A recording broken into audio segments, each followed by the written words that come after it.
Hi, I'm JJ Conway, and I help hardworking women and a few good men build financial confidence and take ownership of their financial future. I'm cheering you on with education on financial literacy, smart investments, and passive income streams. Welcome to Ladies of Wealth. Tonight is our first Thursday of the month, and tonight is our fireside chat. I'm going to answer your questions with what I like to think is style and grace. If you have a question, there are a couple ways that you can ask your question. I'm going to see if I can put them as a ticker at the bottom there. Ask your questions. You can post a comment, fill out the anonymous form at JJC. Yeah. Oh, that's right, y'all. Oh, y'all. Wait, have I shown y'all the new website? Okay, hold on. I'm going to have to do this because I don't think all of y'all have seen the new website. That's the new website. Okay. And I say new, it's been about 2 months or so. I really love it. I did not want to go through the effort of making a new website because the platform I use to distribute all of my podcasts has a pretty decent website. I mean, it's pretty decent. It served me well for these last 6 or 7 years, whatever it's been. And I'm just okay with it. However, for some reason, I couldn't get things to update, and I was applying for a really important speaking engagement, and I was like, okay, I'm just going to spend 1 month on this, and I'm going to take the free trial, and of course, I'm going to cancel it. I used my free trial trick, which I'll share with y'all later. Let me write that down so I don't forget to share it with you later. Okay, my free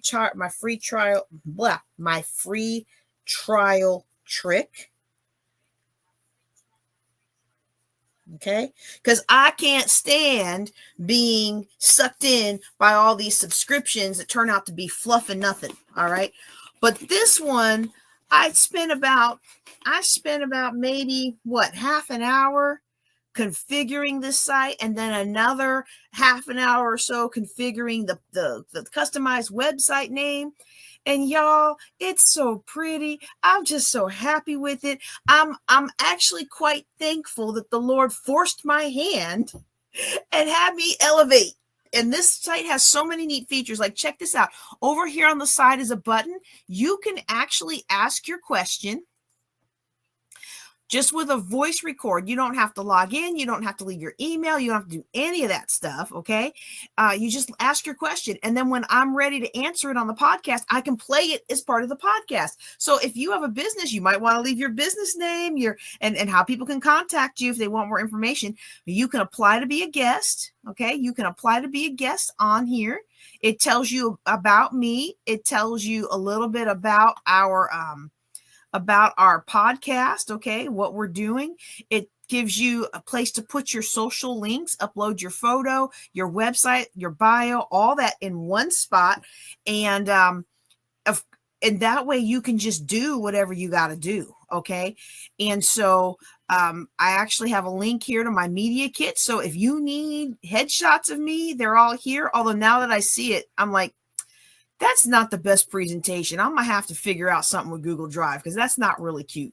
But I really love this because I love the fact that you can catch up on old episodes. I love that you can learn more about who I am. And then there's the Ask JJ button. So if you don't want to do the voicemail, you can just ask a question here. Okay. And you don't have to put your real name. Now, if you want to reply, I'm going to need your real email. Like if you want to come on the show and ask your question, I'm going to need your real email. Because if I don't have it, doesn't bother me. Because we do want to be anonymous sometimes with money questions, because sometimes money questions, man, people don't want everybody else knowing their business. So you can be anonymous, but if you're going to be anonymous, I can't bring you on the show. Okay. But if you want your voice on the show and just not your face, you can use this handy dandy little voicemail. I love this feature, y'all. Y'all start using that feature so I can start incorporating it. All right.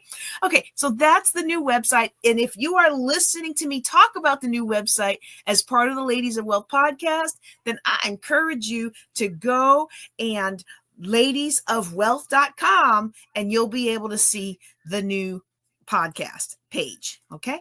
All right. Now let me go ahead and stop that screen and add in the screen that we had before for our fireside chat. And for those of you who are not familiar with me and my body of work, we have different themes for every Thursday. The very first Thursday is Fireside Chat. This is where I answer your money questions. Now, at the end, if I've got the time and the energy and the stamina, we will also do a Juneteenth legacy update for the conference that's coming up in June. Whoa, next month, y'all. Woo! My goodness. Oh, Lord, bring it all together for me, please, in Jesus' name. But I will tell y'all, today has been the National Day of Prayer. It has been so powerful. They started off at 7 a.m. in the courthouse, and I had school drop off, so I didn't participate in the 7 a.m., but 9 a.m., at noon, at 2 p.m., at 6 p.m., and then the 6 p.m., they're still going. They're doing an all-night vigil. I had to tap out at about 8 because I needed to get back here to teach. And so I was just like, wow, okay, Lord, you are doing something so powerful in the city of Stephenville. And I don't know what the Lord's doing. I just know that I'm saying yes to whatever it is that he's leading and guiding me towards. And I'm asking him to move in that capacity. Okay. And so we may not get to the Juneteenth update. I'm just going to let y'all know, because I have been crying and snorting before the Lord. I have been ministering to people without even intending to. And the Lord has just been there. All right. So let me bring that slide back up. This is the first Thursday. And that is the Fireside Chat where I answer questions. Our second Thursdays are our 7-figure business building. So we focus on a multiple stream of income that you can implement. Our third Thursdays is real estate. And then our fourth Thursdays is the empowered entrepreneur. How can you become the person who has what you want out of life? How do you become the person that attracts that into their life with less effort and more results? And so the fifth Thursdays, when we do have a fifth Thursday, that's a wild card. I'm going to be honest with y'all. Sometimes I just put in a replay and spend that time with my family. We've been teaching on Thursday nights for over 10 years now. And sometimes it's just nice for the family to have a break, to just have a break from mama's business. And so, but that's our schedule. And so now I'm going to go into our question that we have for today. And the question stemmed from somebody who wanted to build a business. So this is a great case study. If you have ever wanted to build a consulting or coaching kind of business, or if you have a speaking business and you know that you should be selling courses, but you don't really know how to come up with content for the courses, this is an excellent case study for you, because what I did is what I teach others to do. Someone had a question for me, and in answering their question, I talked about it with other people, other moms, and found out that there was a need. And I said, oh, we need to fill this gap with some training. Okay. And so this question is specifically for a mom who wants to build a business. They want to have they don't have a problem being a stay-at-home mom. Their husband is not mean to them. He doesn't talk about how, she just sits around the house all day. They have a very good partnership. And I was actually pleasantly surprised to find out that they do sit down and talk about their spend plan every month. And I was like, okay, well, what you need to do is y'all need to add some spending cash for each other. But most of the time when I get a stay-at-home mom come to me who is concerned, can we just say it that way? She's concerned about the fact that she doesn't bring anything to the table. Never mind the fact that managing the household in an economical fashion, an efficient fashion, a frugal fashion is a full-time job. Okay, especially you got kiddos running around and you have the commitments that come with being in a small community like I live in today. And so when this person came to me, I thought they were going to fit this other category where they're staying at home. They don't feel like they're contributing anything. They are, but they don't feel like they are. And now their husband is pressuring them to bring in some money, get a job. The kids are in school, do something with your life. Right. And now, to any husbands out there, because I have had conversations like this, and the guy that I'm talking around has been like, oh well, I kind of resemble that husband remark. I want to let you know something, okay? Hey Dennis, I want to let you know something, that for the most part, if you've got somebody working at home, the work that they do to manage the household, keep it clean, And then we're not talking about gender lines here. We're talking about all the things that come from managing the household. Household managers, just to pay somebody off the street to do what a stay-at-home parent does, whether a mom or a husband, is going to be at least $75,000 to $100,000 a year. And that's without the love of care of the kids. That's just the household management. You got to schlep kids all around. Oh my goodness, that's even more. So I was not going to talk about this today, y'all, but somebody needs to be encouraged. If you are contributing to the household, then you are making a good progress. If you have a spouse, let's say spouse, okay, husband or wife, we're not going to use those terms today. If you have a stay-at-home spouse, sometimes it's easy to slip in this pattern of, well, all they do is sit around all day and they just watch stories and play on their phone all day. Okay. I want you to understand something about being a stay-at-home spouse. First of all, they are working from the time they get up to the time you go to bed, and probably a couple hours after you go to bed. And second of all, you come home from work and you sit on a TV and you play on your phone or play video games and watch TV for the next 6 hours, while the stay-at-home spouse is probably still managing all the children and getting people to bed and doing whatever else needs to be done, because, you don't just eat dinner and all the dishes magically clean themselves. You don't just give the kid a bath and then the tub magically cleans itself. Somebody's got to do that. And if you're not doing that because you're the breadwinner and the stay-at-home spouse is staying at home and you don't see the work that goes into it, I'm telling you right now, there's a lot of work that goes into it. And I'm also going to tell you there's a lot of work that goes into advocating for your children in the school system. There's a lot of work that goes on in the community to grease the skid so that you can have the career you want and your children can have the activities they want and everybody can live peaceful, especially in a small town. And so I used to, when I was a working mom, I'm going to admit it. And for those of you who are jumping on about the 2-hour business, I'm going to get to it. But this is the reason why this person wanted a 2-hour-a-day business. Okay. Because, when I was a working mom, I'm going to admit it. I was like, stay at home mom is so easy. I do everything. And I wasn't just look, y'all, I wasn't just a once a week or have my kids go away every other weekend parent. No, when I was single after that divorce, after I moved away, I was a 24/7 single parent. 24. I did not get breaks. I wasn't like the guys who, when I started dating, like, oh, I'm a single dad. Oh, really? How often do you have your child? Every 2 weeks for the weekend? Like, that is not a single dad. I'm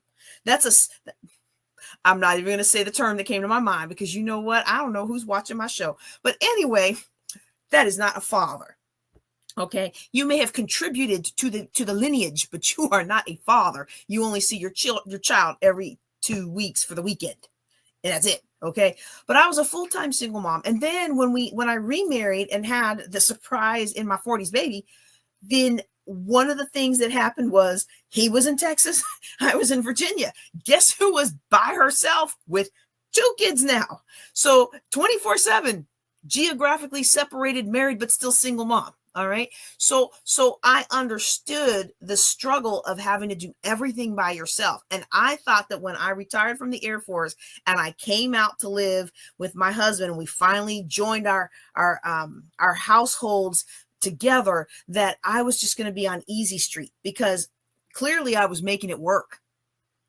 But one of the things that I discovered is I was making it work and I was patching things along and everything was okay, but I wasn't making it work very well. And maybe your family dynamic. I know I just probably offended like 20 million women out there, because most of the people who come to me are hardworking women. You've worked hard to get where you are, and you're just trying to take life to the next level. You're called for more. And so some of you are going to really recoil when you hear me say that, but I just wasn't doing things well. I was doing it. It was working. I was getting promoted at my job. I was doing the things that I needed to do. I was making great changes for our nation to keep our nation safe. And my children were doing well. They weren't in and out of therapy. They were doing well despite multiple medical conditions that had me running to the doctors for this child and that child and all the different things. They were doing all right. But you know what? All right isn't thriving. All right and average is just all right and average. All right in today's world average in today's world is barely keeping your head afloat. It's barely treading water. It's reaching out for a lifeline, because if you make one false step, it's all going to come tumbling down. That's what life is today. And that's not enough. It's not enough. And I dare say that I am busier now as a stay-at-home mom than I was as a lieutenant colonel in the Air Force in a separate state from my husband with an infant and a 10-year-old. I'm much more busy now, but I'm much more fulfilled. Now, this is not, all of that said, this is not meant to be a philosophical discussion. Boy, I almost filled a podcast on that. Maybe I should talk some more about being a single mom, not single mom, but a stay-at-home mom. Okay, my heart goes out to the single moms out there, because it's tough. It's tough when you're the only. It's tough when you're the only one. It's tough when they're not paying child support. And after a while, the Lord really got a hold of my ex-husband, and he actually did double up. So by the time he was done paying child support for my oldest, he had caught up to all the time that he had missed. And that was a blessing to us. That was a blessing for sure, to be able to buy him all the things that everybody else gets that he might not have been able to afford, because I was still trying to get out of debt. But the thing is a lot of times, if you don't understand what your spouse brings to the table, it's really easy to look at them and point the finger and be like, well, they're not doing good enough. They're not doing enough. I come home in the middle of the day, surprise her, surprise him, and they're on the TV watching stories. Well, that's the downtime. That's the 1 or 2 hours of downtime that they get that day. At least for me and most of the women that I know. And I know a couple of stay-at-home dads. I'm thinking of one in particular who really helped me out. One of my friend's husbands when I was really struggling after that divorce. And he was a hardworking guy.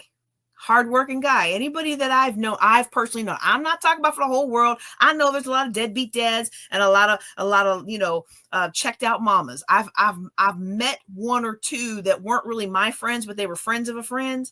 And they heard their kids are all running around and they're just on their phone. Like, I can't handle this. And I get it. I totally get it. But that's not the experience. The food, the healthy meals that I prepare, they take a long time to cook everything from scratch. A lot of times I'll even make sausage from scratch because of my neurological eating plan. A lot of those things that somebody who's a home economist does is worth far more than you realize. And whether both spouses work, one spouse works, one spouse is the primary breadwinner and the other one brings in just a little bit, regardless of what version of that you have, it's important to be in unity about your money. So in your money, if you are not working and your spouse is the primary breadwinner, you still have to come together and say, okay, how are we spending money this month? What are we going to do? How are we going to do this? How are we going to do that? And, when are we going to do this? When are we going to replace the countertops? When are we going to buy a new lawnmower? When are we going to stop driving on these bald tires and replace the tires? I love how I repoed my son's car. I think he knew I was coming to get it because it needed the oil change, the tires are bald, and all these other things. I was like, really? Like you.